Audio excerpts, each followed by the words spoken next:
Have you ever felt that when you're talking with your parents that you're supporting, that you're bombarding them with too much information and they feel overwhelmed? If you've ever felt that way, you are going to love our episode today with Dr. Monica Gilbert.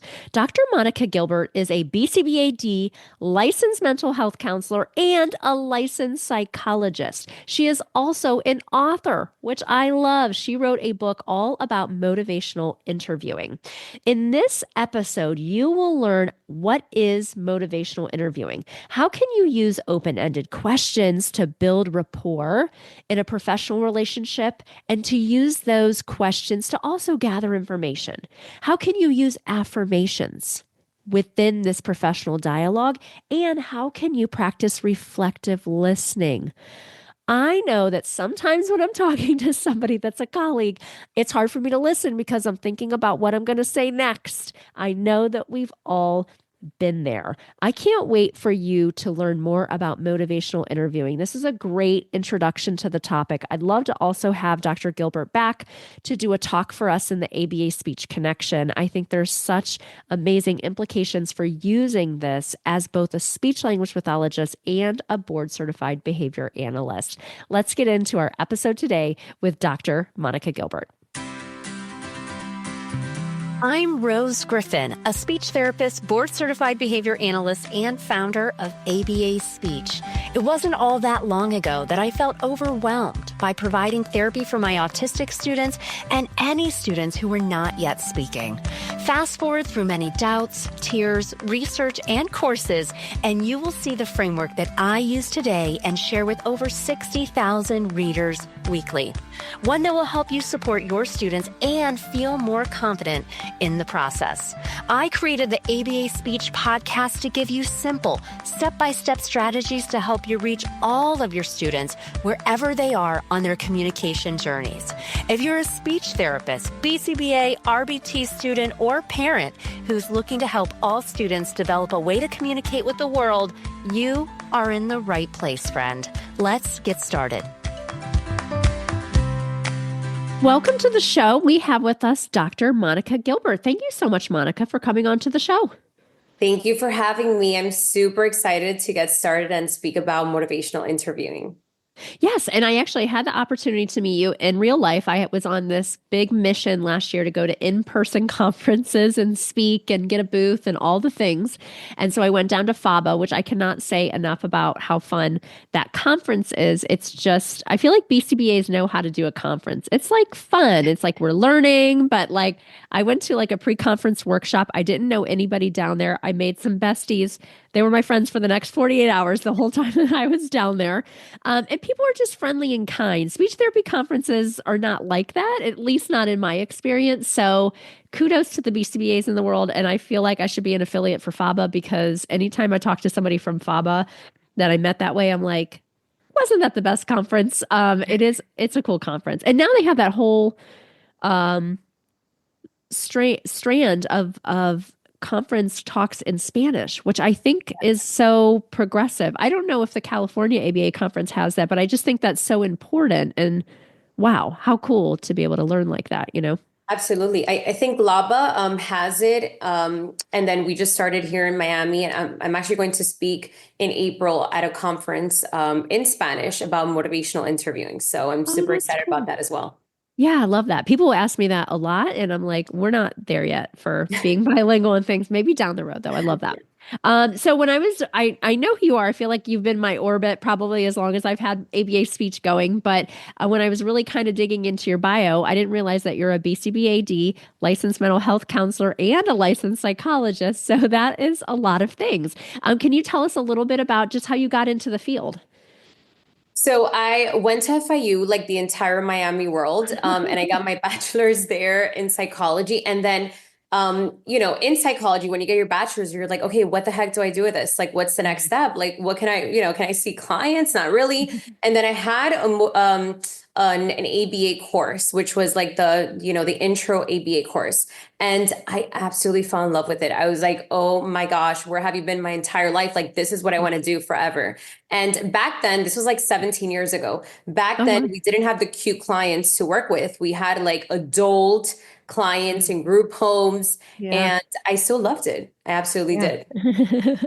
That's awesome. I love that. Yeah. And I have a lot of experience too. Not so much now. I feel like when you have a small business, it's hard to decide how you're going to spend your time. I'm sure you feel that way too. But for 10 years, I worked with older students and in non-public programs. That always is such a good skill set to have, how to help students who are older as well. So yeah, you've talked about motivational interviewing, and thank you. You gave me your book down when we were in Miami. You wrote a book called How to Stop Talking and Start Communicating with Motivational Interviewing. So, a behavior analyst guide on how to effectively collaborate with caregivers. I actually just signed a contract to write a book this year, and I just Oh. started talking about it on Instagram recently. And when somebody came to me and said, like, we want you to write this book, I felt like very nervous about that. I'm not going to lie. I talked to every single person in my little orbit that has written a book, which is a lot of people. And I signed the contract. I'm writing a book. So I'm feeling better about it. But it's a big undertaking, you know. And so tell me what inspired you to write this book.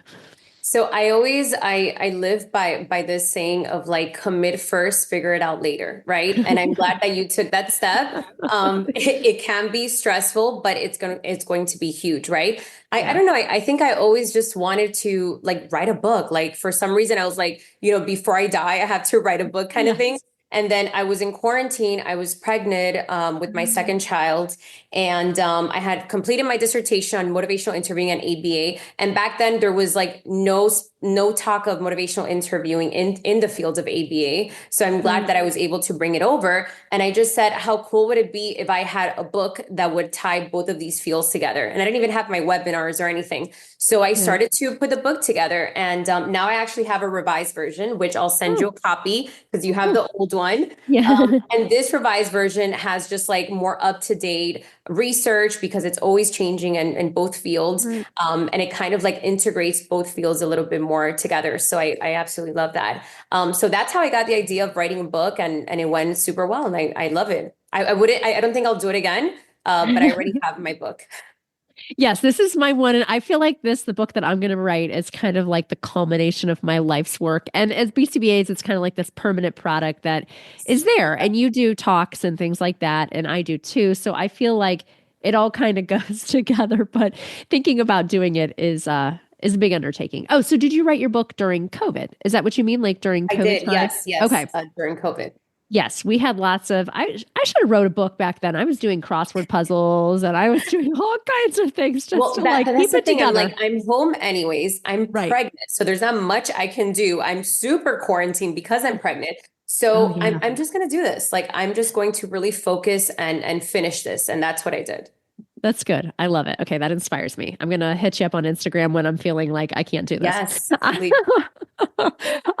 So we have never talked about motivational interviewing, and really it's something that's completely kind of new for me as a topic. So can you give us a definition of what motivational interviewing is? Yeah, so motivational interviewing is basically a collaborative approach, and it's all you're doing is having a conversation with someone else about change. That's basically Okay. what it is. Yeah. I've spoken about motivational interviewing in the application of parent training session because I feel like that's what a lot of us BCBAs and a lot of clinicians in Mhm. general struggle with, right? Getting parents buy-in, like getting them to just be on board and do what they have to do. And I think that the way that we've been doing it in our field is where the parents, we kind of like lecture to them. We kind of tell them like Yeah. this is what has to be done, and whatever. And we miss a very important piece of really collaborating and partnering up with them. So that is what motivational interviewing is all about, using these skills to really bring in that rapport and then help, first become curious about what's standing in the way of the parents actually doing this treatment, right? Mhm. And then after that, having this good rapport with them to help them facilitate this change. Well, that's interesting because I feel like a lot of times, as you know, BCBAs, the BCBA part of my life is parent training. We talk a lot about parent training, and it's a lot of like sharing information. And what's interesting, it makes me think of it, and I'm going to ask you about the core principles, but I'm having an online business. You're in these business masterminds. You seek out like mentors and you talk to other business owners, but I'm in a really wonderful business mastermind with somebody who's very, very smart and works with people in startups and just like beyond what I'm doing right now. But he has a very, very specific way that we do our masterminds with like five other people. And it's not so much tactical, like me sharing my screen and being like, send this email to these people and this copy and this thing. It's a lot of like questions. So like I will bring I'll be in the hot seat and I'll bring something up like I'm having trouble with XYZ. And then the way that people are supposed to talk with me about that to get me to this path of what I should do is by asking questions. And it's a really different way of doing things. And I'm curious like how that jives with what you're going to be talking about. But I think in the parent training space, because I'm a parent myself, it's like we get told to do a lot of things. And it's hard if we don't have that back and forth reciprocal conversation where parents can really feel heard and things like that. So I love the idea of this. So what are some of the core principles of motivational interviewing? So some of the core principles, and I'll explain to you like so I do a lot of these, consultations as well with BCBAs, like with groups of BCBAs and private practices and things like that. So when I was speaking with one of the BCBAs, for example, this was like a couple months ago, she was telling me she was having a challenge with a parent in that the parent told her that he wanted to be, to really not give in to the child's crying and the tantrum, but it was really hard for him. And then the BCBA was coming up with all these solutions and it didn't work. And I said, okay, let's take a step back and let's become curious. Did you ask him what part of the crying is difficult for the parent? And she said, no, I never thought about asking that. And I said, well, it could be the sound of the crying. It could be that the father feels like he's neglecting his child, right? It could be like all of these reasons, but without us really getting this verbal baseline, it's impossible. So some of these skills that I tend to use and that it's, in the motivational interviewing scheme of things is it's called the OARS I. So this has to do with open-ended questions. So using a lot of these open-ended questions to not only build rapport, but also get more information. So the same way that we work with a kiddo and first we try to identify the function, the ABCs and all that, we need to do the same thing with our parents. So that's where the open-ended questions come in. Then using affirmations, that's the A, using affirmations with them, right? And it's not only like the cheerleader approach where you're like, wow, you're doing so great, but really like honing into those strengths that you can use during your session as well. Then we have reflective listening, which is reflecting what the parent says back. And again, this helps with how you are coming across and how they are coming across, right? So it builds more of that partnership. And then we have the summarization and then the information exchange. So these are just some of the core skills. There's also the rule. So as you can see in motivational interviewing, there's tons of acronyms. So the rule talks about the writing reflex or the fixing reflex, which is what they call now, which is sort of like our innate, I guess, reflex to try to fix, right? To try to fix these problems. And I think that a lot of BCBAs do this where they kind of like jump and they come up with all these solutions, which then ends up in burning us out. Right. Yeah. And it sounds a lot like what this mastermind I'm in. It's a lot of like, you're not supposed to give people a ton of info, right? You're not supposed to bombard people. It's like a very specific just like what way. I just did right now.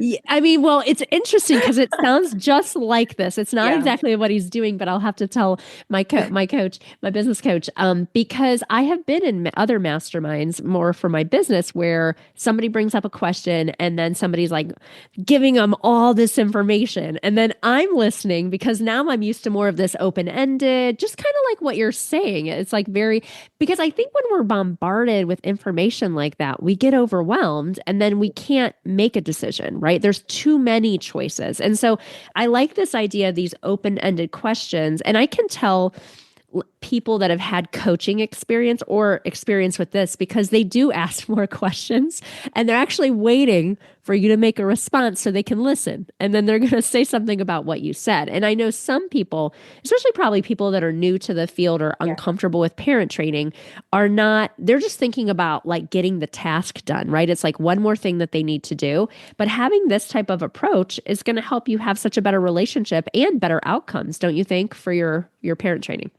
Absolutely. I think something that also helps, and I always say this before I do like any of my webinars, is that I tell everyone you have to picture your client being the parent, because sometimes if we picture the child as the client during that parent training session, it completely just, drifts it away. So your Right. client is the parent. The same thing that you would do with the Mhm. child, do it with the parent.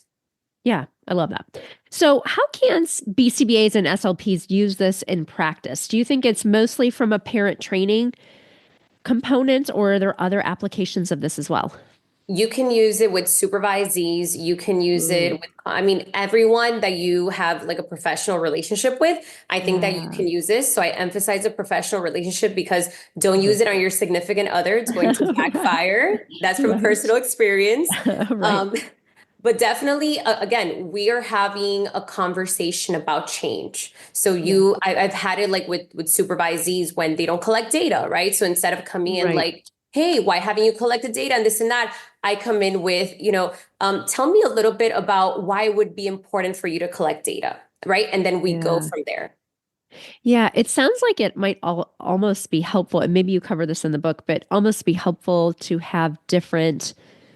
It's almost like functional communication Yeah. phrases Yes. for, I do this for collaboration where I just did a case study talk. I've been doing this talk every month, actually. People love it.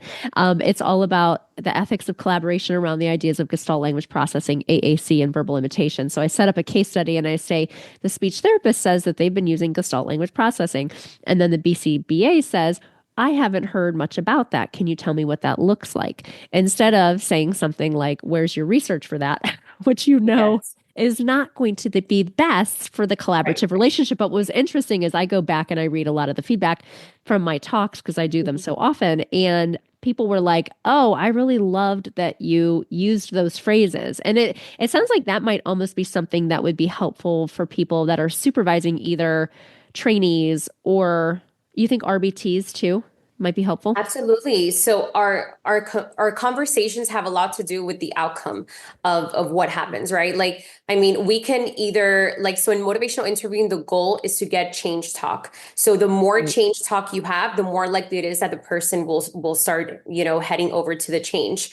Right. And then sometimes inadvertently, like we ask questions that give us more of the opposite, which is the counter change talk or the sustained talk. And when you get a lot of that, people are moving away from change, right? So your questions have a lot to do with what's going to happen, whether you're going to get more change talk or more sustained talk. So if you're using motivational interviewing, is it something that, like, let's say I used to own this company with a colleague of mine. I let that go because I'm too busy, which is a good problem to have. But it was called Supervision Academy, and we would do virtual supervision for people who are becoming BCBAs. And when you're using motivational interviewing, does the person know that you're using motivational interviewing? Like I feel like it's not like a bad thing, but if you're in a supervisory relationship, I feel like, people may be on to something like, wow, when I talked to, Dr. Gilbert, she approaches things so differently than when I talk to somebody else. Is she using motivational interviewing Right, right. in this Like, am relationship? I I being mean, tricked? Am I being tricked yeah, into I this? mean, I just wonder if you talk about because it seems great and I love it. And I don't think enough people do this. A lot of people just Yes, boop, boop, boop, boop, boop, talk yes, at you and then you yeah, feel like insignificant or you're getting in trouble for something where it sounds like this could be a nice way to have a dialogue, right? To build rapport, to get yeah, information. I like that too, because especially the data thing, it's like if somebody's having trouble taking data, you kind of want to know like, well, why is that taking place? Do they not have the right central reach app up? Do they not, they can't get logged in? There's a lot of things that could be the yeah. why, the barrier. And so I feel like this allows us to build that rapport and get that information. But are you open about the fact that I mean, people would probably know that from you because you wrote a book about it, but Yeah. other people, I'm just wondering how you approach that. So when I was invited to go speak at the conference. I think it was NH and one of the BCBAs there asked me a question. She said, "Well, this sounds great, but how do we know that you're not just using these techniques to try to get someone to do something you want them to do?" And I said, "That's an amazing question. You're absolutely right. The same way that in ABA we have our ethics that prevents us from becoming mad scientists, um, Right. you know." in motivational interviewing, there's a spirit of motivational interviewing, which, has to do with building the partnership, with making sure that your goals are aligned, right? So if I want this person to take data, for example, that's my goal, right? And my goal could also be for them to continue working in the company and continue to work with this kiddo. And that is aligned to their goal as well. So we have to find that kind of like happy medium. So it's not like me trying to manipulate them to engage in this change talk just so they can change their behavior, right? So I think you have to be very authentic as to what your goal is. And that's why I said you could not use this with your significant other. Because if I use this so my husband could do the dishes, our goals are not aligned, obviously. I'm using it to Right. manipulate. Okay, right. So this has got to be serious about using this. Yes. Okay, I like that. Well, it's fascinating. And I think that has a lot of applications for, BCBAs, also SLPs. I could see this being utilized when, I'm a school-based SLP 2 days a week. So like working with paraprofessionals or working with other people on an IEP team. I feel like, teachers with implementing strategies or having trouble implementing accommodations. I feel like there's a lot that can be here. And I think it's something that's just not innate. I don't think everybody asks these questions and kind of does it this way, but I think that it lends itself to really having a more positive workplace. So I love this. Where can people find out more about you and your work? And on your website, do you sell your book from your website or do you sell your book on Amazon, or what does that look like? So I have my book on Amazon just because I cannot, I don't have the time to like be distributing all this. So I Yes. let Amazon do the busy work, but I have Yes. it on Amazon. I have the newest version. And also, even though it's directed towards BCBAs, it also works with anyone who works with children and their parents. Right. So psychologists have used it, LMHCs, SLPs as well. Yeah. And then I have a website where I have all my webinars, and I also do webinars for groups that are interested, like small practices and even large practices. So all of that, it can be found in my website, which is drmonicagilbert.com, or my email address, and also, as you know, in social media. Right. Yes. Find you on Instagram or LinkedIn. That's a good place too. Well, Yes. thank you so much, Monica, for coming on. It was great to connect. Thank you. Thank you for having me.